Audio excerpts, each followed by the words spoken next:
the introduction. Oh, fuck, ow. Okay. I tried to do a roly-poly and I got really scared. Let's get you on the screen. On the really big screen. Bigger than this. I want you all to be booking the jobs. Thank you. This is How to Film a Self-Tape with me, your teacher, who you can clearly trust with her many, many high skills, like the one you just saw, gymnastics. I trained, clearly. This is How to Film a Self-Tape. Enjoy.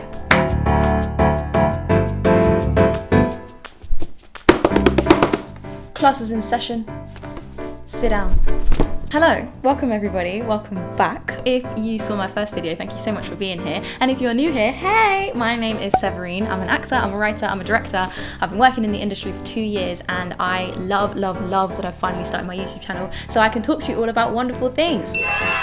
Self-taping. What is it? What's it about? Why do we need to do it? Why is it so long and painful? We are going to be going through all of those things today. I'm going to be answering all of your questions which you sent me on Instagram. Thank you so much everyone who sent in questions. You can follow me there at Severine Howell-Merry if you would like. And at the very end of this video, I'm really excited to say that I got permission to share with you my actual self-tape audition for season 2 of Hanna on Amazon Prime. I'm going to be incorporating everything that we talked about today. This is not sponsored. I just needed to ask for permission to share that information with you all and they said yes. So if you would like to see an actual tape which booked me a real job which I'm now playing, be sure to stick about to the very end of this video where you can see that for yourselves. So what is a self-tape? A self-tape is essentially an audition that you do from home and it's often used as a pre-audition before you actually get inside the room, and it's a really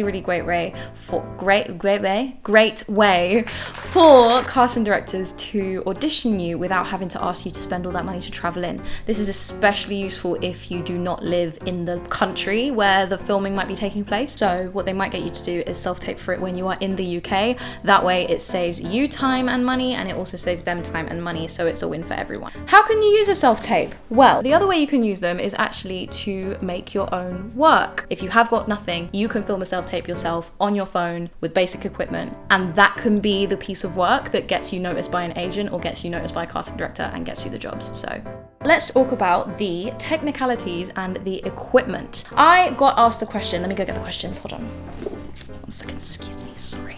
All the basics, what equipment do you recommend? How do you get a good setup? Editing tips, 2 emoji hearts. There are 3 basic things that you need. 5, there's 5. Number 1, good lighting. This is the priority out of everything. If you invest in only one thing for your self-tapes, invest in good lighting. I'm telling you, it makes a world of a difference. The lights that I use are these bad boys. These are, Christ. These are ESDDI. So, they're super bright. They are softbox lights. I have got 2 of them.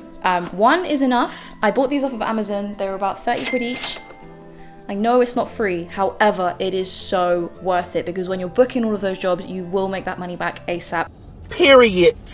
I will link very similar ones. I think these exact ones are actually sold out, but I will link very similar ones in the description below for you to have a look at. For my beautiful melanated citizens who have got much darker skin tone than me, sometimes using a more yellow tone or sometimes playing around with colors can really help to flatter your skin tone, because underneath these white lights, sometimes a lot of darker skin tones can look a little bit washed out and it's just not always as true to your real skin tone. So I find that using a gold color, so maybe a ring light might be a better investment that's got different changing colors. I thought I would add on that I was talking to my friend Selena about this. Selena is a dark skinned melanated queen. Selena, if you're watching this, hey girl, hey.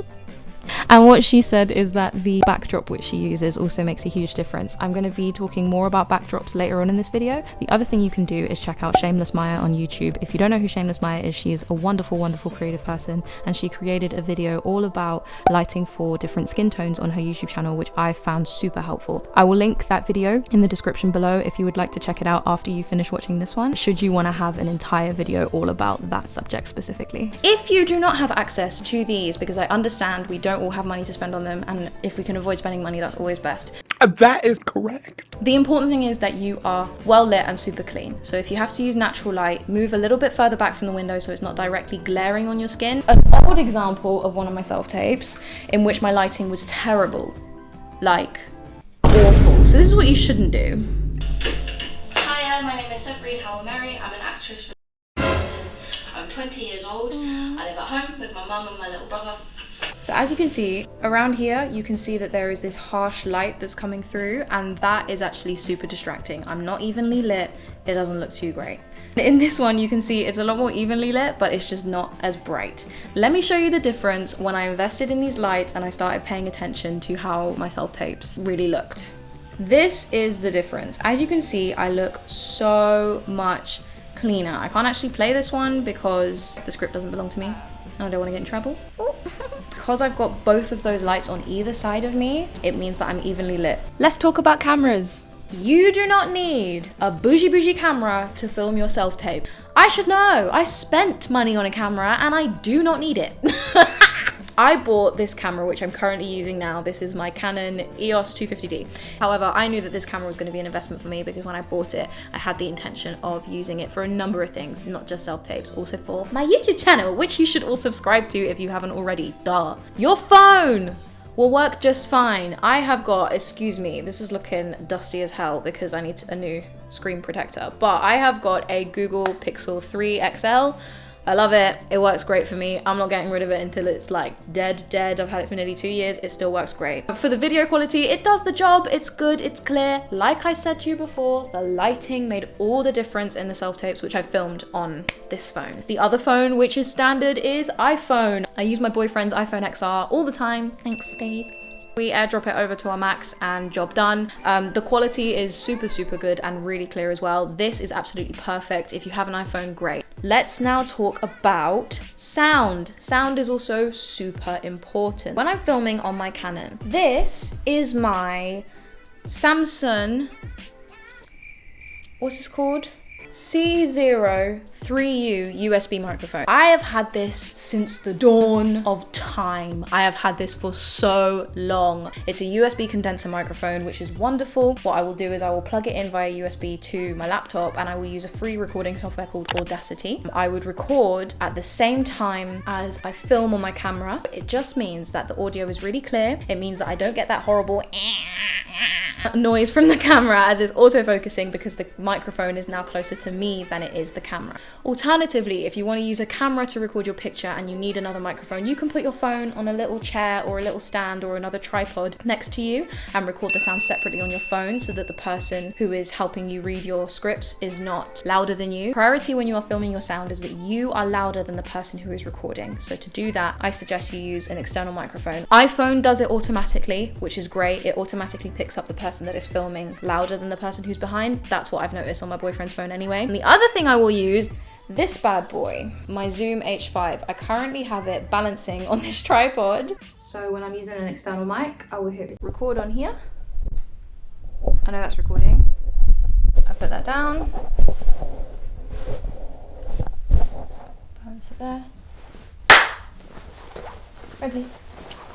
Another piece of equipment that you will need is a tripod. This one here from Curry's, it cost about 25 quid. It's really good. It is the Prima Photo one. You want your tripod to be able to adjust to your full body height so that you can get the frame if you need to do a scene where you're standing up. The other piece of equipment which you're probably going to want is one of these. This is a little phone attachment which you can attach to the top of your camera. It's adjustable up top. If you're filming on your phone, highly suggest you get one of these. The final piece of equipment that you need is a plain background. This is so important. The casting directors usually watch these tapes really quickly. I'm talking like they don't even watch it all the way through sometimes. Same as on YouTube, people don't watch videos all the way through. That is just something that is known about this platform. So you need a plain wall. I prefer grey over plain white because I just think a little bit of colour is just quite nice and warming. However, white wall is perfectly fine.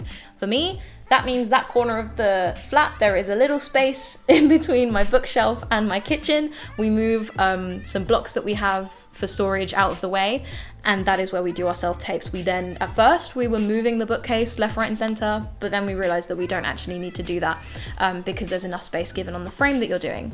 If you need to use color, plain blue is fine, plain green is fine, plain red is also fine. The other thing you can do, if you've got the money to spare, you can purchase little pop-up backgrounds, and they can also be found in a lot of photography stores because they fold down in 2 circles and you just open them up and they pop out. We would fold up and open up that big pop-up thing, hang it up on the wall, and we would use that as our background. On one side it was grey and on the other side it was black. I preferred the grey. The environment is important too. I know what it's like living in a household where there are lots of people, lots of noise, or lots of people have an issue with the noise that you're making, because sometimes we have to make silly noises for our jobs. We have to scream and shout and say loads of dumb things. So approaching the people that you live with and just asking, hey guys, I really need to do this tape. Would you mind giving me an hour? When I started having those conversations with my family, it really helped. But I completely acknowledge and appreciate that is not always the case. So if you do not have access to a quiet environment where you can get your tapes done with minimal interruptions, a lot of agents are very generous now and they actually offer spaces in some of their offices. There's nothing wrong with calling your agent and saying, hey, I really need help with a self-tape. Do you have a spare window where you can help? Obviously, it depends on your agent, but I know that in the case of my agent, she has kindly offered that to me before, which has been really, really helpful. I've got friends who've graduated from school and they've actually gone back and have been able to use the spaces that they did their classes in. How possible that will be during these COVID madness and this apocalypse, I don't flipping know, but you don't know till you ask, right? The next thing that we're going to be talking about is breakdowns. Breakdowns are the first piece of information that you get about your tape. They are usually sent on email by your agent, or if you do not have an agent, they can be found on Spotlight, and they can also be found on Twitter or Instagram. Sometimes casting directors will share breakdowns for projects that they're casting and they'll invite you to apply for them directly through to that casting director. I highly, highly, highly suggest, if you see these breakdowns online, go for it. The more opportunities you're putting yourself out for, the more likely you're going to get seen. Breakdowns basically consist of at least usually 6 main things. Number 1, they will tell you what the project is. Number 2, what the project is about. Number 3, who the character is that you're playing. Number 4, the dates that you will be working. Number 5, they'll tell you how much you get paid for the project. 6, they will give you script, and that also includes the sides, so the actual scenes that you'll be doing, which are called sides. The most scenes I've ever had to do for a self-tape is about 8 or 10, give or take. But usually around 2 or 3. What they will also send you in the breakdown is the whole script. Listen very, y'all, get your notepads out now. Write this down. I want you to write it, underline it, circle it, whatever you have to do. If you get sent the whole script, read the whole script. Read the whole thing, read everything. And I'm sorry, it can be painful. Sometimes for feature films, they will send you 120 pages to read. This is the life that we signed up for. If you can, read the whole thing. If you're having to deliver a line where you're about to kill someone, the context of the entire episode or the entire film will probably dictate how you deliver that line. Let's talk about the invisible partner. Is having a reader necessary for duologues? Yes. Depends, okay? Having a reader for duologues helps because you can react live in the situation. However, you can work around this. I've had self-tapes before where they've said if you are able to leave a space as though you're imagining the person's line. This has only happened like once or twice and I wouldn't recommend it because it is so helpful to have another person reading with you. But if you have to do that, what you can do is then record the other person's lines separately after you have filmed it. The person does not need to be an actor because it is not their self-tape, it is yours. The important thing is that they're able to read the lines clearly but quietly. You don't want them to be shouting. Tara! Benji. Hi. You don't want them to be giving too much emotion. Tara!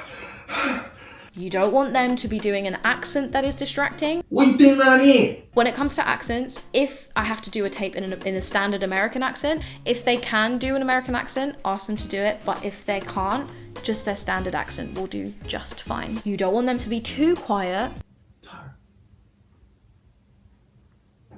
I didn't hear that, what? You don't want them to be eating. Tara! I'm assuming... Baby, I heard you I better. beg, please put your snack away. That is not the time to be eating snack. You want one? Yeah, right then. Do it again. One more. To waste food. I want one. Pick off the floor. Go watch it. 1 minute rule. You just want them to be able to read the lines super, super softly and super clearly. Something like this. We tried ordering an Uber. No, but I can. One sec. You could come back to mine if you want. I'm literally around the corner. This is important. Ladies and gentlemen, we remember when we made our notes about breakdown. I hope you made notes when you've been listening to this video. If you didn't make notes, go get your pen and paper now. When you are reading the breakdown, check if you need a slate. Check if you need an ident.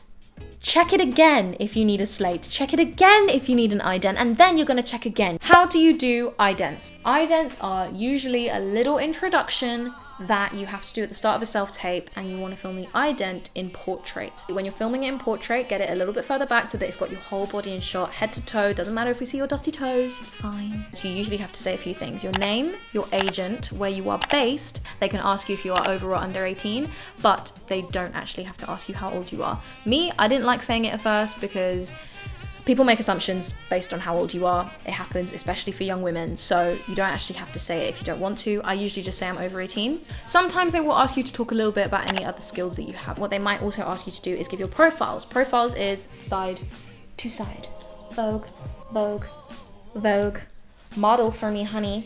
I think that what can be really, really useful is if you have a pre-recorded one, just in case you forget to do one and you've packed away your equipment. Trust me, I have been there where I've filmed a really banging self-tape and it's late and I'm tired and I've just edited it and sent it off. I check over the breakdown again and I realize I didn't do a bloody slate. I hate it when that happens. So have a pre-recorded one. Let's talk about eyeline. Eyeline ideally is going to be on a similar path to you or slightly above.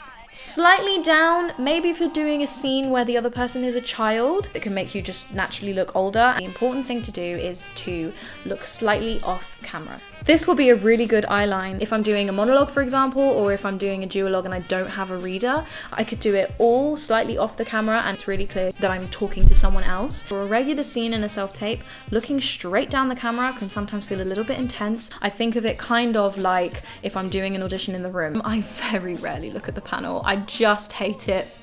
Unless the person who's reading the scene with me, cast and director might be sat here, for example, I will read it with the cast and director and then I know that the camera is there. Acting in front of someone who is not actually there can be really tricky for some. It just depends on if you're used to it or not. Personally, I don't mind just putting like an X on the wall with a little bit of tape. If there are multiple characters in the scene where it's not a monologue and it's not a duologue, say if it's a three-hander, I would use a different eyeline for each character. In a scene with my mum and my dad, I will give myself a different eyeline for my mum and my dad. Right, let's talk about action in scene.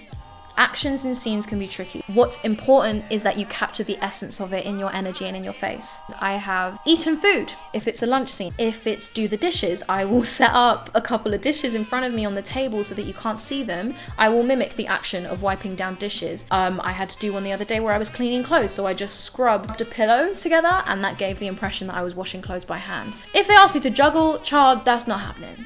Let's talk about editing. I'm going to show you how to edit these tapes using iMovie now. Okay, so when you're editing your tapes, you will have them airdropped into iMovie right here.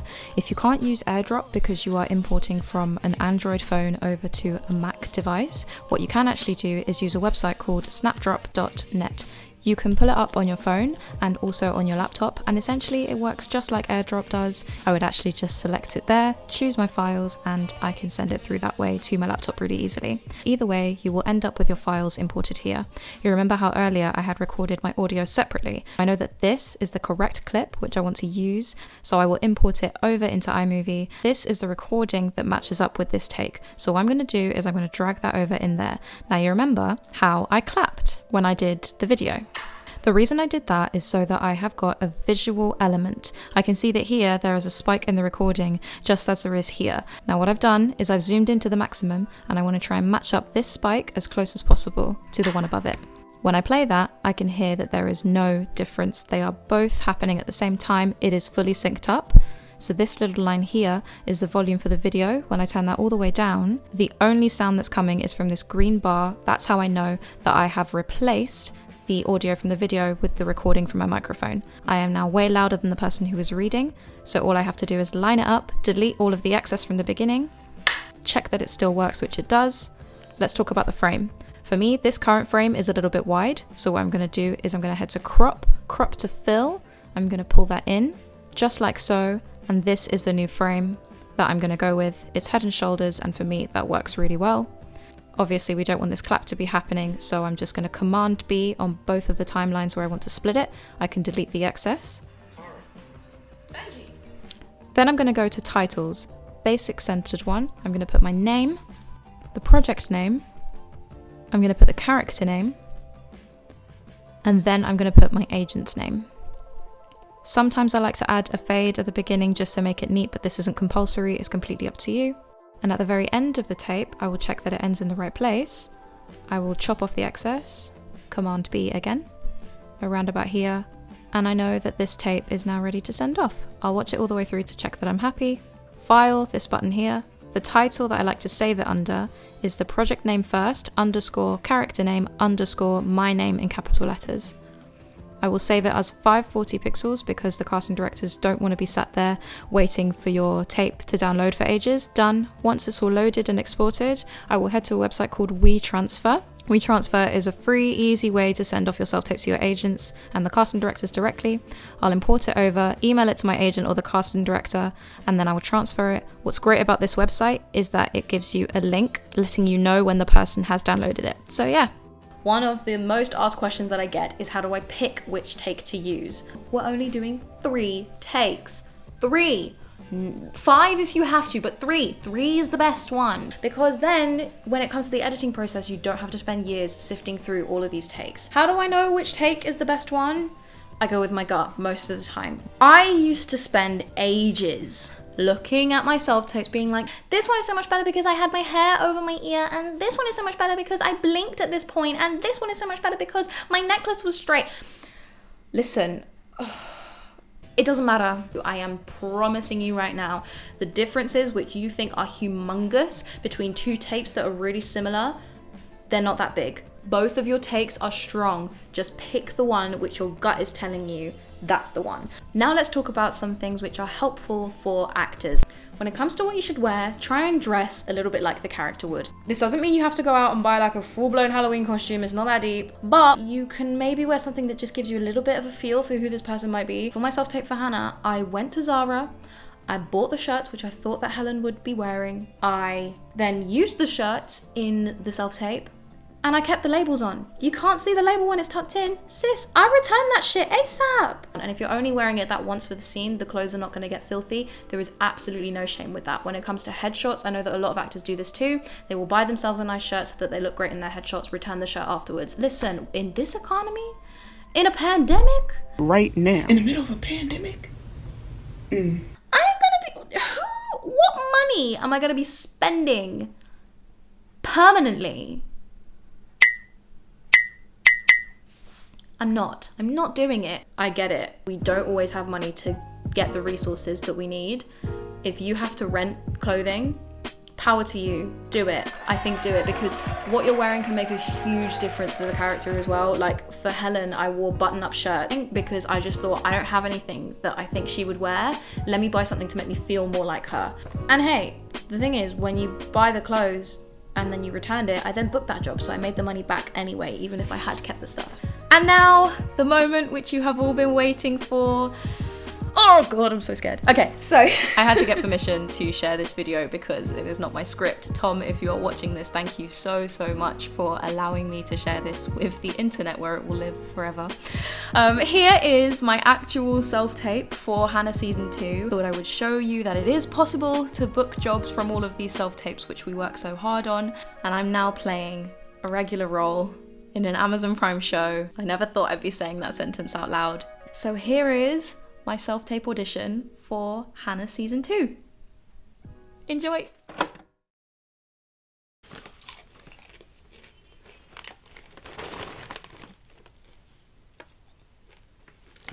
What are you reading?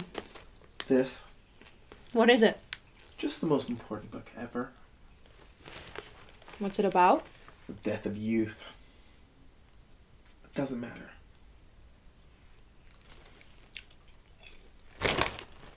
What do you read, Sandy? Oh, you know, mainly magazines, I guess. Did you see this? She's an actress. She looks amazing. I love her skin. Oh, come on. What? It's fake. Look at them all. Phony smiles, phony tans. You can talk about fake. Fuck that. I'll be way more real than they'll ever be.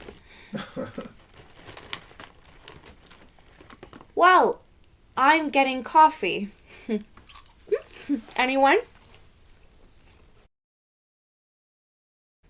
Do you guys believe in God? God is a human construct What's that meant to mean? that he's made up. How do you know God is a man? Because he was invented by men. Is this about Aaron? No, it's not about Aaron. Then what do you hold against men? Nothing. I just prefer women. Since when? Since always? You're attracted to women? That's the general idea. Are you attracted to me? Don't worry, you're not my type. What about me? I see you more like a little sister. Good, I'm the same. Glad to hear it.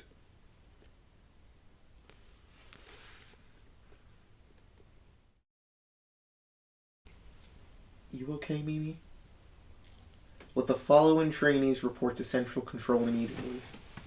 Janie Callahan, Brittany James, Caroline Price, Alana Roan, Alice Rivera, Sandy Phillips.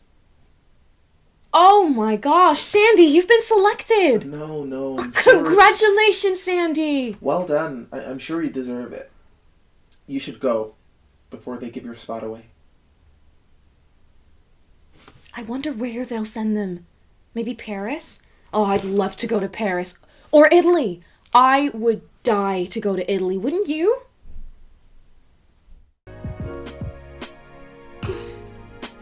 I hope you enjoyed it. I hope it's useful. I learned how to do self-tapes from watching other actors do self-tapes. So if watching that video is helpful to just one person who needs an example of what a successful self-tape looks like, then I'm very happy. Thank you all so much for watching this video. Have fun when you are doing your tapes. It is your time to bring the sauce to the table. I will see you all in the next video. Take care, guys. Good night. Your assignment is book the job.